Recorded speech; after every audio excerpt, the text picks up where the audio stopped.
കേന്ദ്രം എന്തുകൊണ്ടാണ് കേരളത്തെ വീണ്ടും വീണ്ടും അവഗണിച്ചുകൊണ്ടിരിക്കുന്നത്? അപ്പോൾ കേരളത്തിൽ BJP അല്ല ഭരിക്കുന്നത്, CPM ആണ്. പക്ഷേ പിണറായി വിജയനുമായിട്ടുള്ള അടുപ്പം നമ്മൾ പലപ്പോഴും ചർച്ച ചെയ്തിട്ടുള്ളതാണ്. കേന്ദ്രം എന്തുകൊണ്ടാണ് തുടരെ തുടരെ കേരളത്തെ അവഗണിക്കുന്നത്?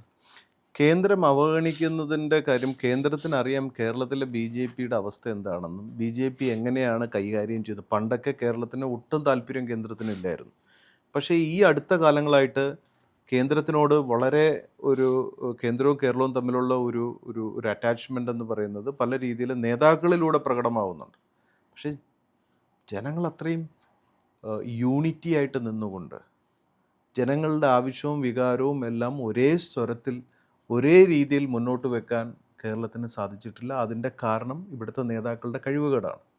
പിന്നെ കേരളം ഇന്ന് കൺട്രോൾ ചെയ്യുന്നത് ഒരു ആൻറ്റി നാഷണൽ നെക്സസ് ആണ്. അതും സെൻട്രലിന് അറിയാം. പിന്നെ കേരളത്തിൻ്റെ വിഷയം കൃത്യമായിട്ട് അവതരിപ്പിക്കാൻ പറ്റിയ നേതാക്കൾ ആരാ ഉള്ളത്?